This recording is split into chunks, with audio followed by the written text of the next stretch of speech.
Asghar yang malam ini juga kita hauli daripada beliau.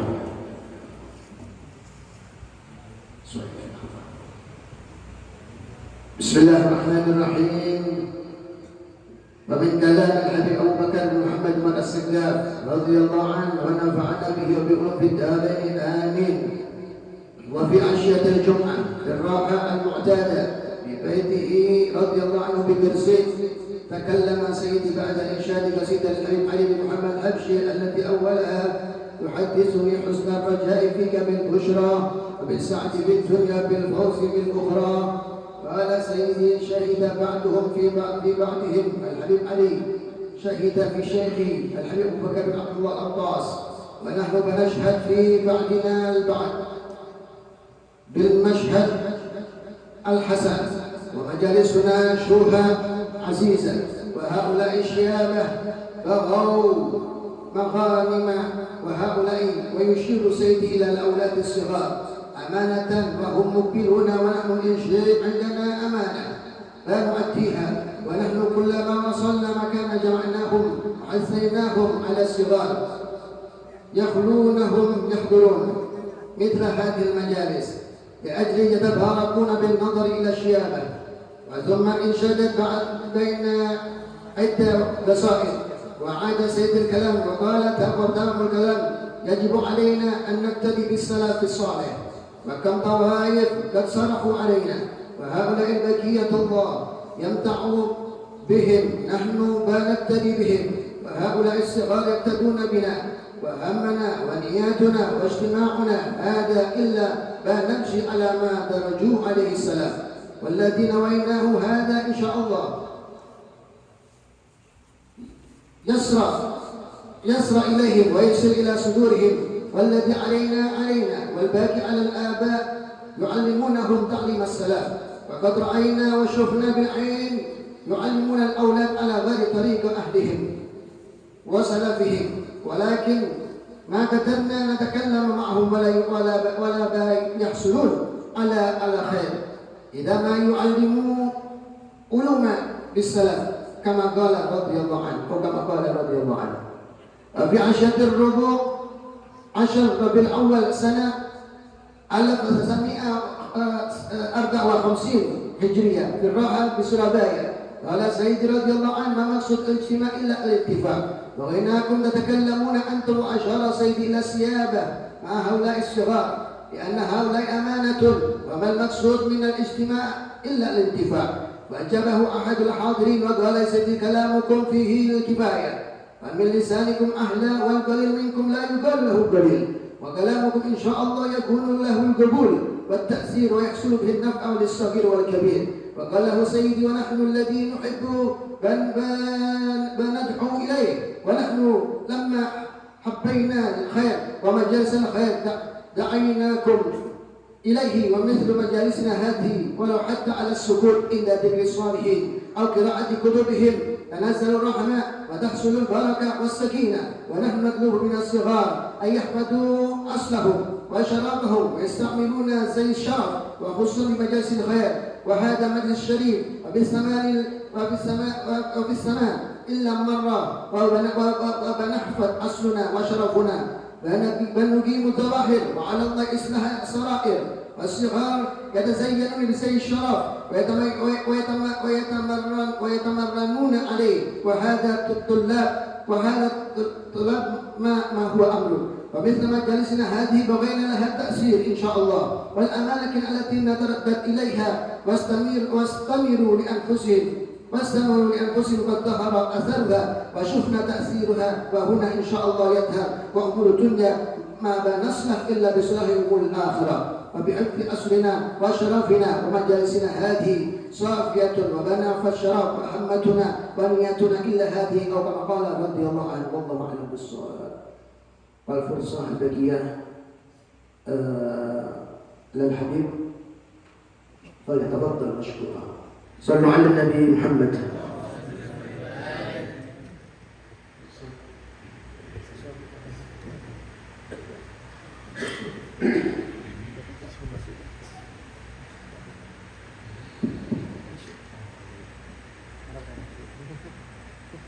السلام عليكم ورحمة الله وبركاته. وبعد حمد الله تعالى، الحمد لله حمدا يوافي نعمه ويكافئ مزيده.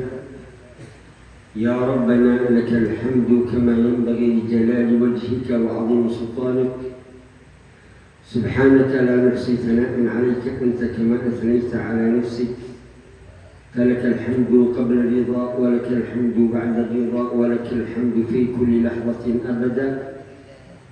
نشهد أنك أنت الله الخالق الرازق المعطي المحيي المانع الضار الحي القيوم الذي لا تأخذه سنة ولا نوم. ونشهد أن سيدنا ونبينا وحبيبنا ومعلمنا وأستاذنا وأسوتنا وقدوتنا محمدا عبد الله ورسوله وصفيه وخليله وخيرته من خلقه أجمعين، من أرسله الله تعالى رحمة للعالمين بشيرا ونذيرا وداعيا إلى الله بإذنه وسراجا منيرا. أقدم كل شكرنا وتقديرنا وإجلالنا إلى حبيبنا السيد العلامة الداعية الحبيب محمد السقاف على هذه الاستضافة وعلى هذه الحفاوة وعلى هذا الاستقبال الرائع. وكذلك نقدم كل شكرنا إلى الإخوة المساعدين والمدرسين والقائمين معهم والطلاب في هذا المعهد المبارك، وأسأل الله أن يحقق آمالهم وأن يبلغهم مرادهم وأن يعطيهم سؤلهم ومأمولهم.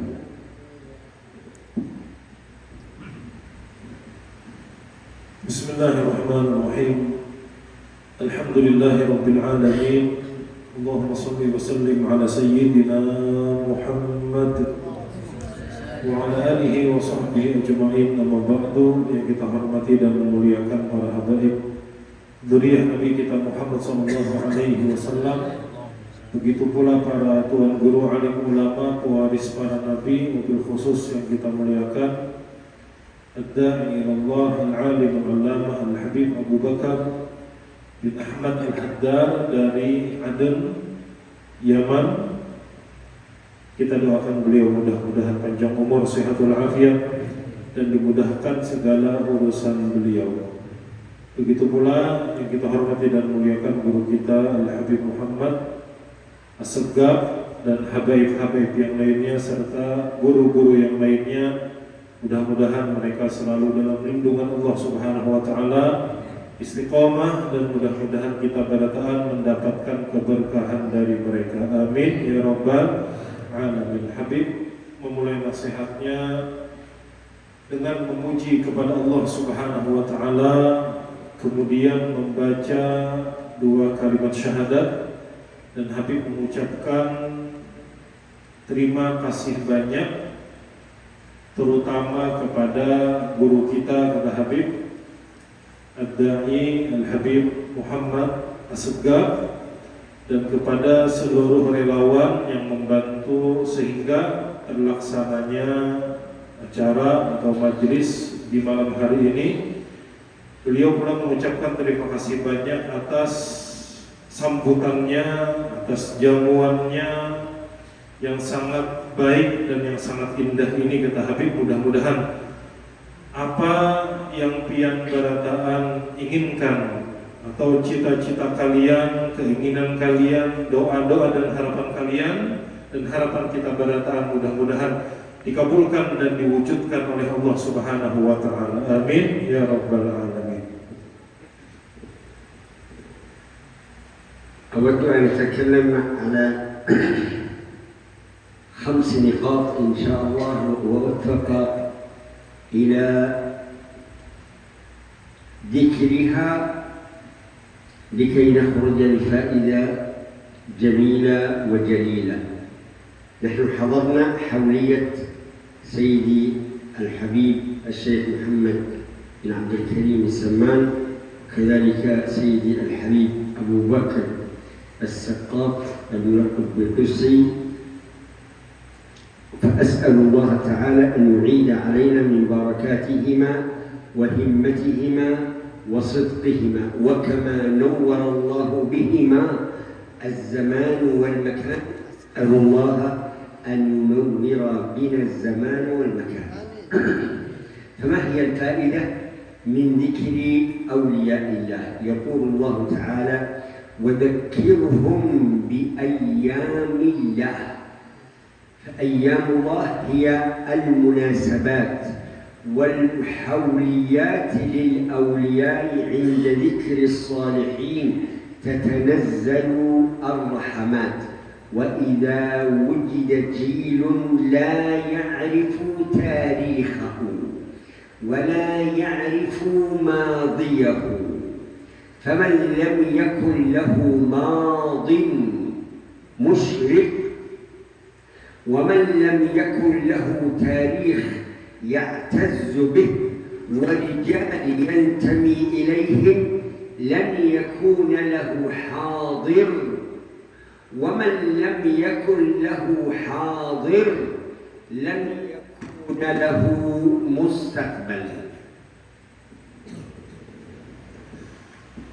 Habib di sini ingin berbicara tentang 5 poin penting, dan mudah-mudahan 5 poin penting yang akan Habib sampaikan membuat kita ketika pulang daripada majelis ini mendapat faidah, mendapat ilmu yang manfaat.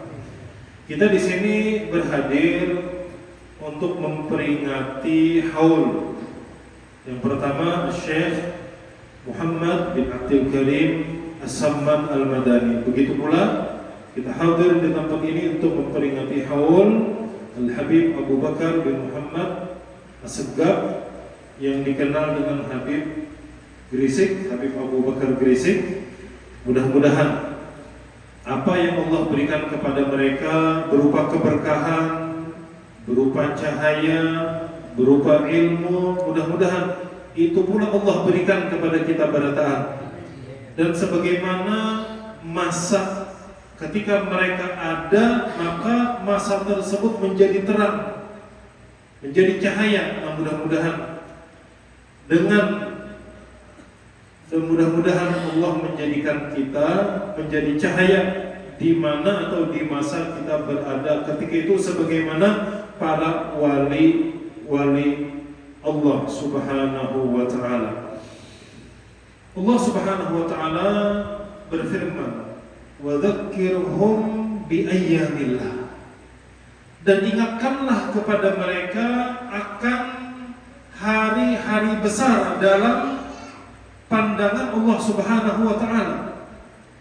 Sejarah, masa lalu, munasabat, ada acara-acara atau hari-hari yang berkesan, hari-hari agung, hari-hari mulia, itu mesti kita ketahui, itu mesti kita kenal agar kita mengerti sejarah, agar kita mengerti masa lalu.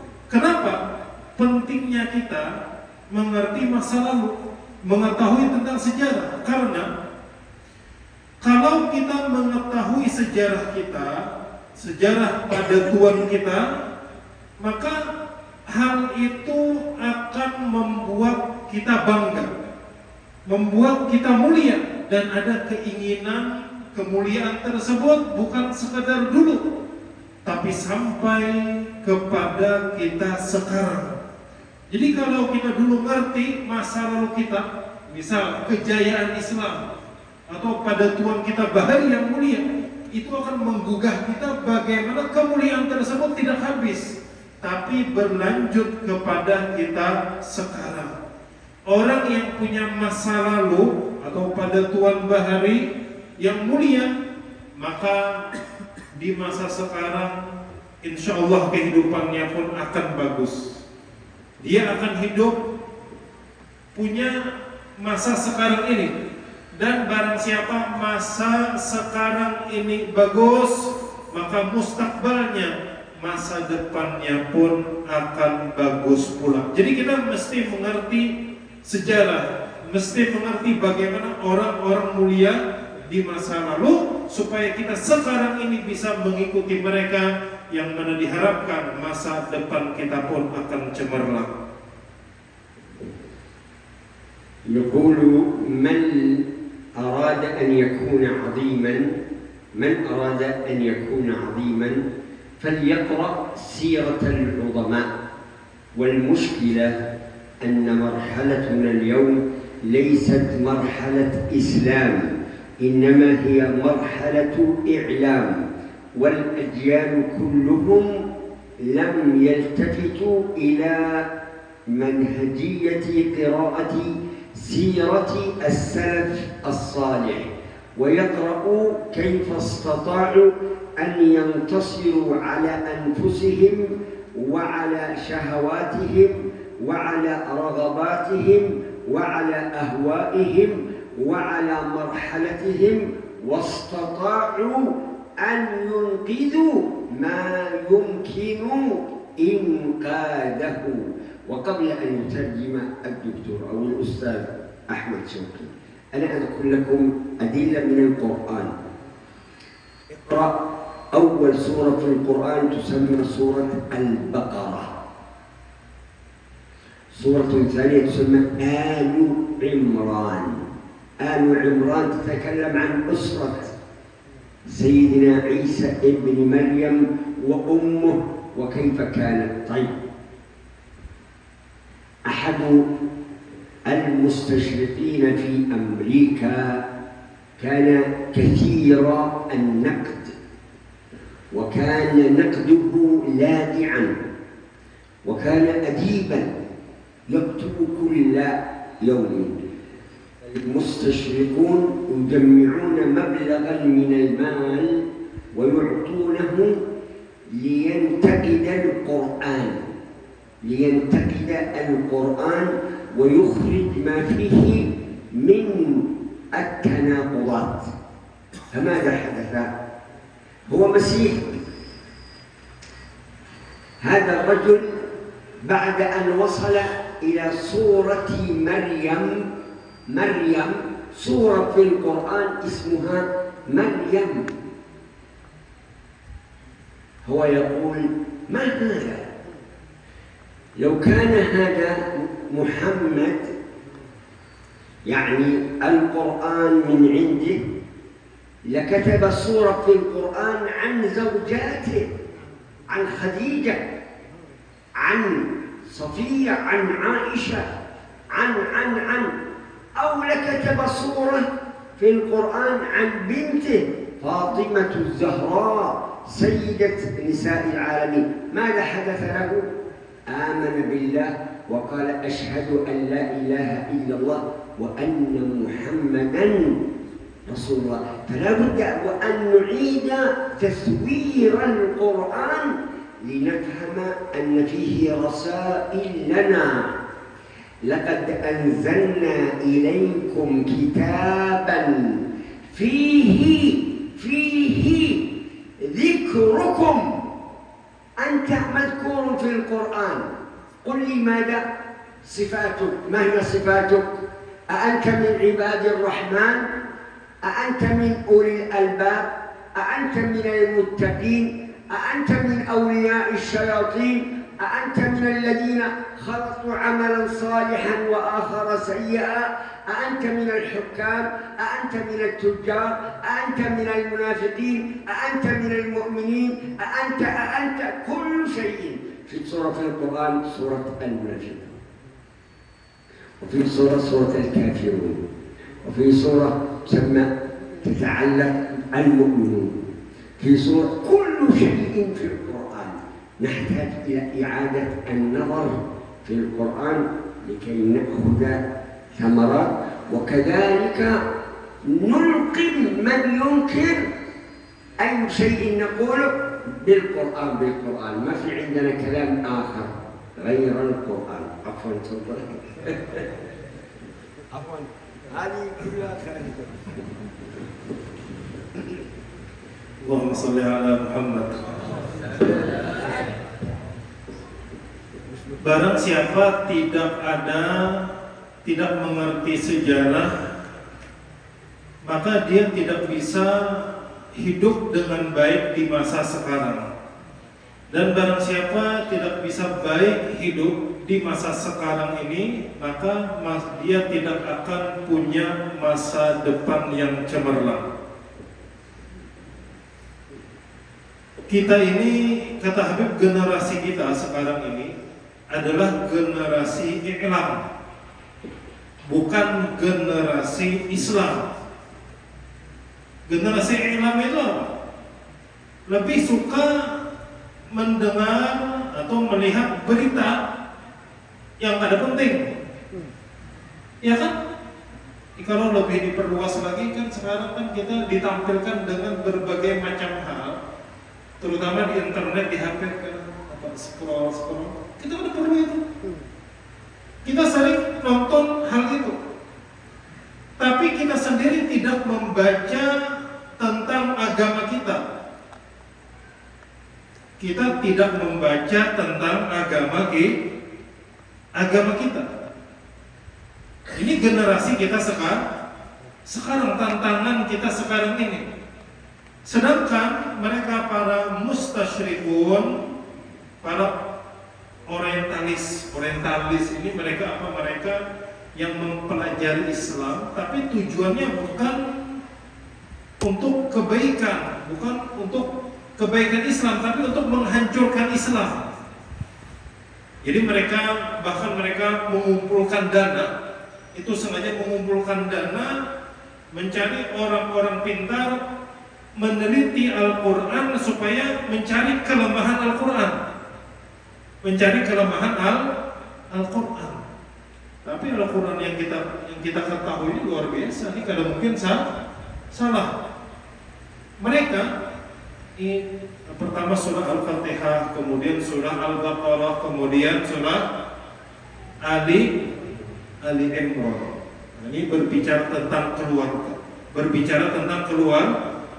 Dalam surah Ali Imran ini disebut tentang Sayyidah Maryam. Kemudian ada lagi surah Maryam. Ya kan, ada dalam Al-Quran surah Maryam. Ini membuat orientalis ini berpikir.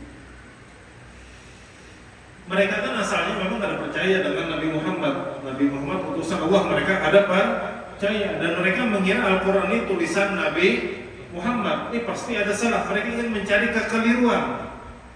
Tapi ketika sampai kepada surah Maryam atau cerita tentang Maryam, maka satu orientalis ini berpikir, seandainya Al-Quran ini memang karangan Muhammad, maka seharusnya Muhammad ini dia menulis surah tentang istrinya. Bapak bicara tentang Maryam. Maryam ini kan ibunda Sayyiduna Isa. Ini kenapa bicara tentang Maryam? Kenapa kada bicara keluarganya aja? Ini kenapa seharusnya bicara tentang Sayyidah Khadijah, Sayyidah Aisyah, Sayyidah Hafsah, atau berbicara tentang Sayyidah Fatimah, putri beliau? Oh, berarti ini memang benar. Ini membuka yang asalnya niatnya kada baik, tapi mempelajari Al-Quran. Tapi Al-Quran itu siapapun yang mempelajarinya dengan benar, teliti, maka dia mendapat hidayah daripada Allah Subhanahu wa Ta'ala, sehingga dia masuk Islam, mengucap dua kalimat syahadat. Nah, kita ini orientalis yang niatnya kada baik, ingin meneliti, mencari-cari kesalahan Al-Quran, masuk Islam. Nah, kita lebih patut untuk mempelajari Al-Quran yang diturunkan kepada Nabi Muhammad SAW, dan untuk kita semua sebenarnya. Laqad anzalna ilaikum kitaban fihi dzikrukum. Allah Subhanahu wa Ta'ala berfirman, sungguh kami turunkan kepada kalian kitab fihi dzikrukum. Di dalam Al-Quran ini kalian disebutkan. Jadi tentang kita Kitabarataan ini ada disebut di dalam Al-Quran. Kitabarataan, maksudnya sifat-sifat kita. Adanya nama kita, sifat-sifat kita. Di dalam Al-Quran disebutkan tentang al-munafiqun, orang-orang munafik. Ada al-kafirun, bahkan ada surahnya. Ada surah al-munafiqun, ada surah al-kafirun, tapi ada pula surah al-mu'minun. Begitu pula dalam Al-Quran disebutkan sifat-sifat ibadur rahman, hamba-hamba Allah. Ada pula disebut dengan hizbus syaitan, ada kelompok syaitan, ada juga yang tengah-tengah. Wa akharuna i'tarafu bi dzunubihim khalatu 'amalan shalihan wa akhar sayyi'a. Ada pula kadang baik amalan, kadang pula buruk. Asallahu ayyatuba 'alaihim. Jadi tentang kita barataan ini, tentang kita fihi dzikrukum, di dalam Al-Qur'an disebutkan tentang sifat-sifat kita barataan. Nah, tinggal kita aja menilai diri kita nih kemana masuk, hizbus syaitan kah, ibadur rahman kah, atau yang campur-campur tadi itu. Nah ini, jadi kita ini kata Habib, kalau kita ini benar dalam membaca, mempelajari Al-Quran, kita apapun yang kita hadapi, apapun yang kita alami, itu semuanya ada dalam Al-Quran, dan kita akan bisa menyikapinya dengan Al-Quran.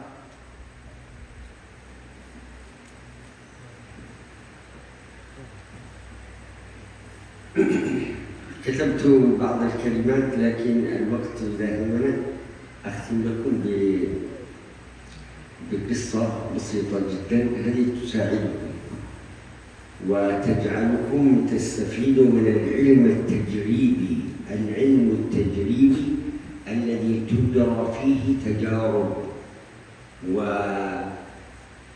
ويصدق في العالم كله، مش فقط على إندونيسيا، على أمريكا، على اليمن، لا. إذا أجريت هذه العملية وفق الضوابط والقوانين والترتيبات لابد وأن تكون النتائج واحدة. الناس يعتقدون أنه لا توجد علاقة بين الإنسان وبين ما يوجد في محيطه. المرأة في بيتها لديها مزرعة، صح؟ لديها زراعة.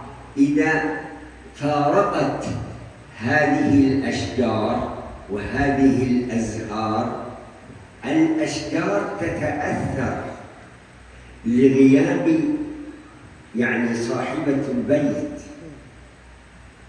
والعلم يثبت أن الإنسان إذا هم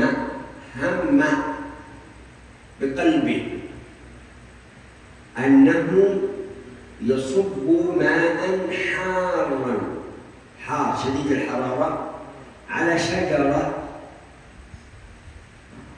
تصاب هذه الشجرة بانكماش وبتأثر بسبب نيتك، لأنك نويت نحوها سوءا. هذا العلم صحيح. إذا لا تعتقد أن أي شيء في هذا الوجود لا يعقل. قال الله تعالى: بسم الله الرحمن الرحيم: إذا زلزلت الأرض زلزالها وأخرجت الأرض وقال الإنسان يومئذ تحدث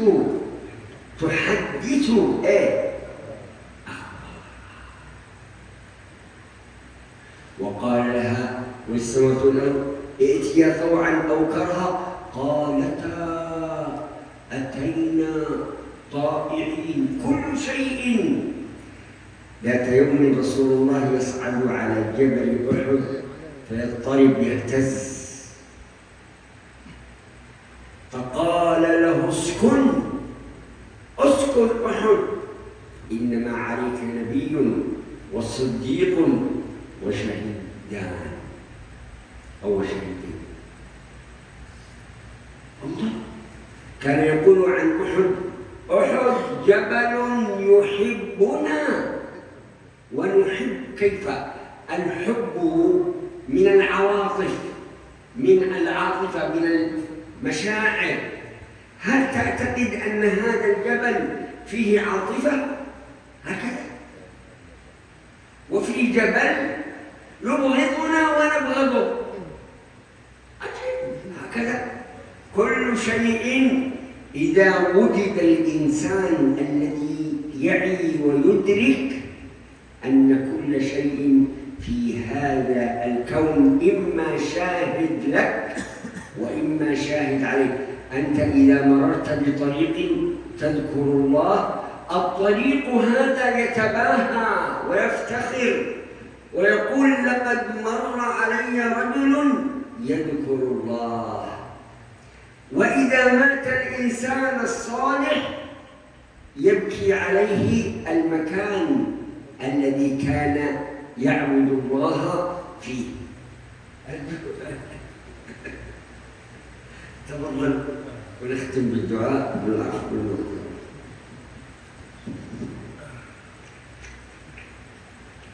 Manusia, kata Habib, ini Habib akan bercerita, akan menyampaikan. Yang disampaikan Habib ini ilmu,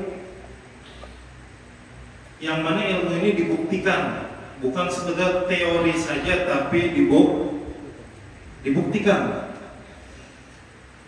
Kebanyakan kita manusia mengira tidak ada hubungan antara kita dan antara apa yang ada di sekeliling kita. Kita mengira tidak ada hubungan kita dengan apa yang ada dengan sekeliling kita, di sekitar kita. Tidak ada hubungan, tidak ada reaksi, tidak ada respon. Itu yang kita duga. Misal kata Habib, ada perempuan, ada bebinian berisian kebun, berisian kebun atau mazramah, ya, kebun bisa kita katakan.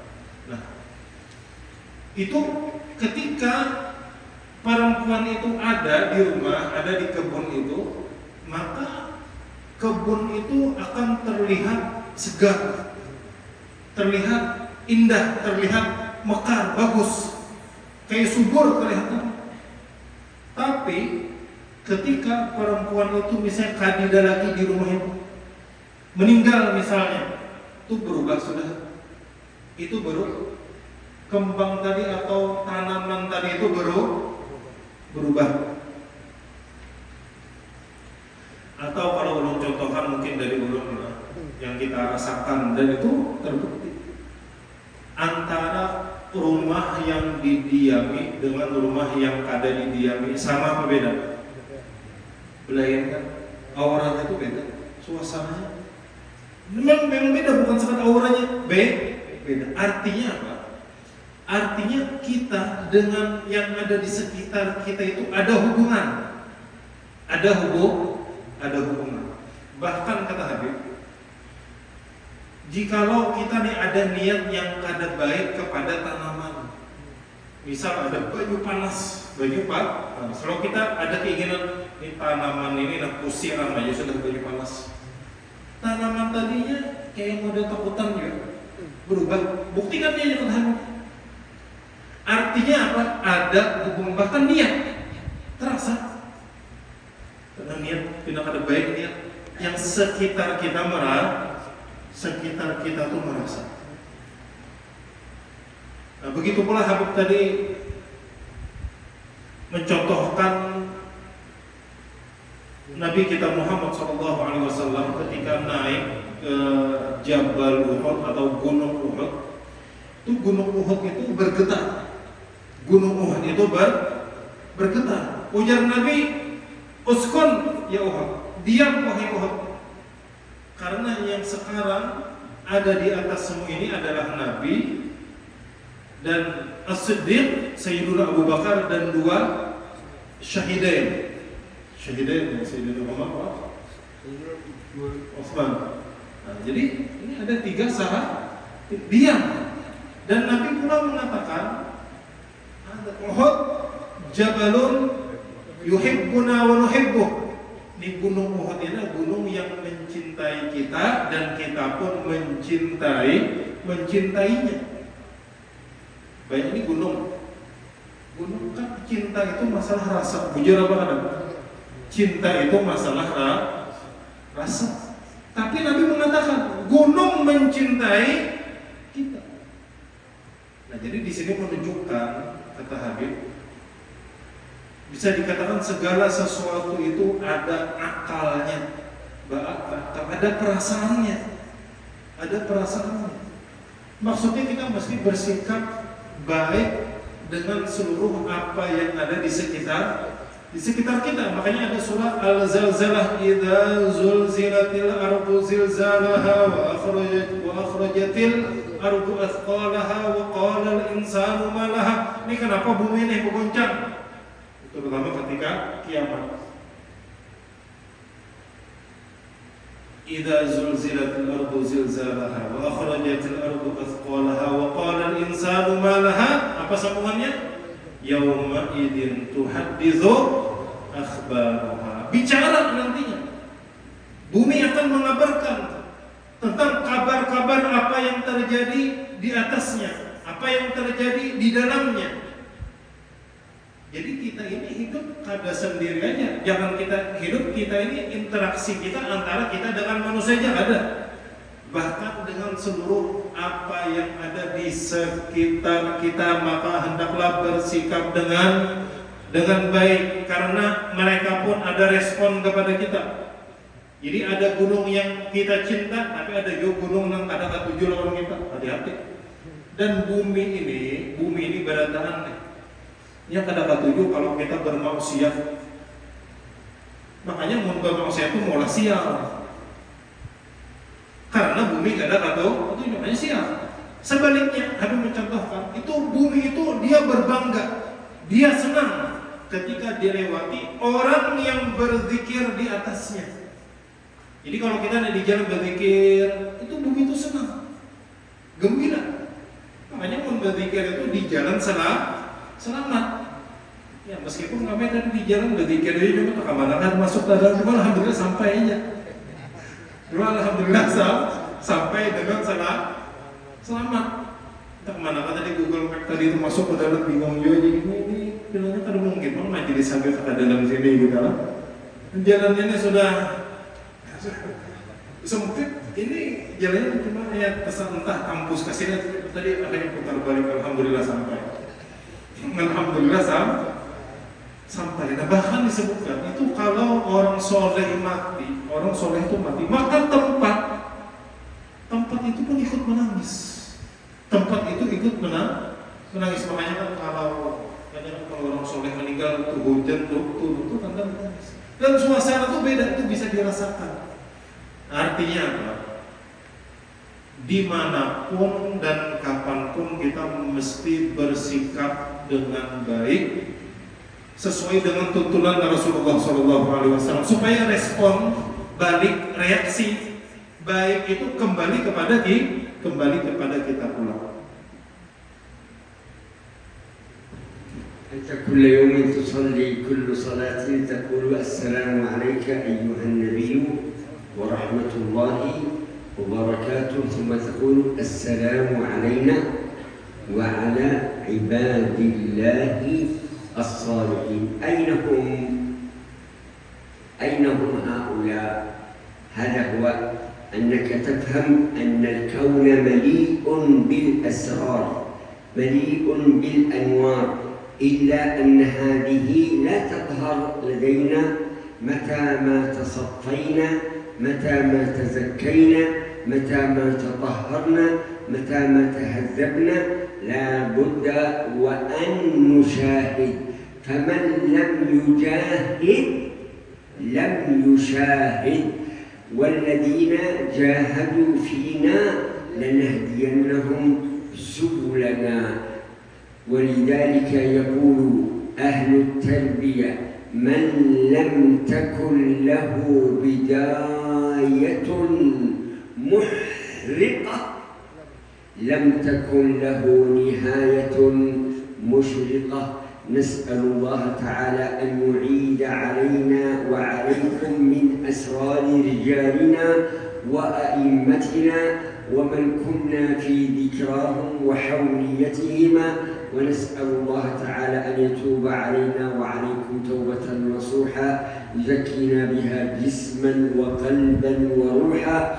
اللهم اقسم لنا وللحاضرين من خشيتك ما تحول به بيننا وبين معاصيك، ومن طاعتك ما تبلغنا به جنتك، ومن اليقين ما تهون به علينا مصائب الدنيا، ومتعنا اللهم بأسماعنا وأبصارنا أبدا ما أبقيتنا، واجعله الوارث منا وانصرنا على من عادانا، ولا تجعل الدنيا أكبر همنا ولا مبلغ علمنا، ولا تسلط علينا بذنوبنا من لا يرحمنا ولا يخافك ولا يخشاك ولا يتقيك. اجعلنا والحاضرين والحاضرات من الذين يستمعون القول فيتبعون أحسنه. اللهم آت نفوسنا تقواها، زكها أنت خير من زكاها، أنت وليها ومولاها. اللهم صفي قلوبنا من جميع الأمراض الحسية والمعنوية الظاهرة والخفية، املأها من الصفا والاصطفاء والاجتباء والرضا والعفو والعافية والهدى والتقى والعفاف والغنى والعلوم النافعة والإخلاص والصدق واليقين ومتابعة سيد المرسلين. اللهم صفي قلوبنا من الغل والحقد والغش والكبر والغرور والحسد والعجب وكل ما يبعدنا عنك وعن نبيك محمد صلى الله عليه وآله وسلم. اللهم اهدنا لأحسن الأعمال والأخلاق فإنه لا يهدي لأحسنها إلا أنت، واصرف عنا سيئها فإنه لا يصرف عنا سيئها إلا أنت. اجعلنا من قوم تحبهم ويحبونك، أذلة على المؤمنين أعزة على الكافرين، يجاهدون في سبيل الله ولا يخافون لومة لائم. اللهم فرج عن إخواننا في فلسطين عاجلا وانصرهم نصرا مؤزرا، وكن متوليا لنا ولهم في جميع الأمور ظاهرا وباطنا. اللهم عليك باليهود المغتصبين، وعليك بالصائن الحاقدين، وعليك بأعدائك أعداء الدين أن فيهم مقتك وغضبك الذي لا يرد عن القوم المجرمين. ربنا أفرغ علينا صبرا وثبت أقدامنا وانصرنا على القوم الكافرين. ربنا اغفر لنا ولإخواننا الذين سبقونا بالإيمان، ولا تجعل في قلوبنا غلا للذين آمنوا ربنا إنك رؤوف رحيم. ربنا هب لنا من أزواجنا وذرياتنا قرة أعين واجعلنا للمتقين إماما. رب اجعلنا مقيم الصلاة من ذريتي ربنا وتقبل دعاء. ربنا آتنا في الدنيا حسنة وفي الآخرة حسنة وقنا عذاب النار. وصلى الله وسلم وبارك وكرم على سيدنا محمد وعلى آله وصحبه وسلم. الحمد لله رب العالمين بسر أسرار الفاتحة وإلى حضرة النبي المصطفى محمد صلى الله عليه وسلم. الفاتحة. بسم الله الرحمن الرحيم. الحمد لله رب العالمين الرحمن الرحيم يوم الدين إياك نعبد وإياك نستعين صراط المستقيم صراط الذين أنعمت عليهم غير المغضوب عليهم ولا الضالين. Dan kita kata Habib, setiap kali sembahyang kita membaca Assalamualaikum ayyuhan nabiyyu wa rahmatullahi wa barakatuh, Assalamu alayna wa ala ibadillahi sholihin. Kita mengucap salam kepada Nabi, salam kepada diri kita, dan salam kepada orang-orang soleh.